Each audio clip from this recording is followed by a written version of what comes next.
আসসালামু আলাইকুম দর্শক। খুবই গুরুত্বপূর্ণ একটি ঘটনা ঘটে গেল বাংলাদেশের ইতিহাসে। দর্শক, হাইকোর্ট আজকে একটি রায় দিয়েছে, যে রায়টি হলো দেশের যত বিচারপতি রয়েছে, জজ রয়েছে, আদালত রয়েছে, সম্পূর্ণ এখন থেকে সুপ্রিম কোর্টের অধীনে থাকবে, সুপ্রিম কোর্টের নিয়ন্ত্রণে থাকবে। দর্শক, এতদিন পর্যন্ত এই দেশের যত নিম্ন আদালত রয়েছে, জজ বিচারকরা রয়েছেন, তারা কিন্তু আইন মন্ত্রণালয়ের অধীনে ছিল। অর্থাৎ আইন ও সংসদ বিষয়ক যে উপদেষ্টা বা মন্ত্রী থাকেন তার অধীনে ছিল। যখন দলীয় সরকার থাকে তখন যে আইনমন্ত্রী থাকেন তার অধীনে থাকতো এই আমাদের দেশের যত নিম্ন আদালত রয়েছে বা বিচারকগণ রয়েছেন তাদের দায়িত্ব, তাদের যত প্রমোশন, ডিমোশন, তাদের ট্রান্সফার, তাদের সব কিছু দায়িত্ব ছিল আইন মন্ত্রণালয়ের অধীনে। আর এজন্য বিচারকরা নিরপেক্ষ হয়ে কাজ করতে পারতো না। তারা যখন নিরপেক্ষ হয়ে কাজ করত, নিরপেক্ষ হয়ে কোনো রায় দিত, সঠিক সত্য রায় দিত, তখন তাদেরকে ট্রান্সফার করে বান্দরবন, খাগড়াছড়ি, চাঁপাইনবাবগঞ্জ, পঞ্চগড়ে পাঠায় দেওয়া হতো। দেশের এক মাথা থেকে আরেক মাথায় তাদেরকে গ্রামগঞ্জে, পাহাড় জঙ্গলে, নদীতে পাঠিয়ে দেওয়া হতো সঠিক বিচার করার জন্য, সত্য বিচার করার জন্য। এবং আইন মন্ত্রণালয়ের অধীনে প্রত্যেকটি আদালত থাকার কারণে আমাদের দেশের যে বিচার ব্যবস্থা, এটি কখনোই সরকারের হস্তক্ষেপের বাইরে ছিল না।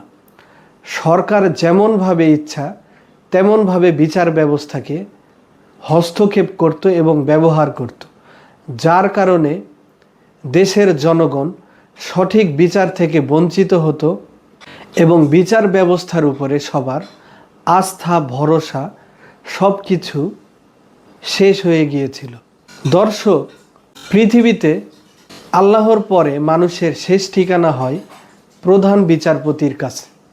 যে আমরা মনে করে থাকি যে কোথাও বিচার যদি না পাই, প্রধান বিচারপতির কাছে গিয়ে বিচার পাব।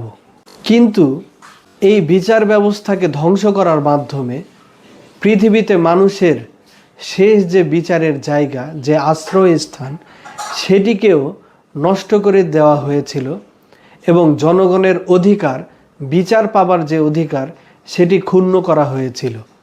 আজকে হাইকোর্টের এই ঐতিহাসিক রায়ের মাধ্যমে সেই বিচার ব্যবস্থা আবারও কোমর সোজা করে দাঁড়াতে পারবে, বিচার ব্যবস্থা নিরপেক্ষ হতে পারবে, বিচারকরা সাহস নিয়ে নিরপেক্ষ হয়ে কাজ করতে পারবে। হাইকোর্ট এমন একটি রায় দিয়েছে, দেশের যত আদালত, যত বিচারক রয়েছেন, তাদের দায়িত্ব এখন থেকে সুপ্রিম কোর্টের অধীনে ন্যস্ত থাকবে। সুপ্রিম কোর্ট বিচারকদের ট্রান্সফার, বিচারকদের প্রমোশন, বিচারকদের ডিমোশন প্রত্যেকটি বিষয় দেখাশোনা করবে। এখন আর এই বিচার ব্যবস্থা আইন মন্ত্রণালয়ের অধীনে থাকবে না।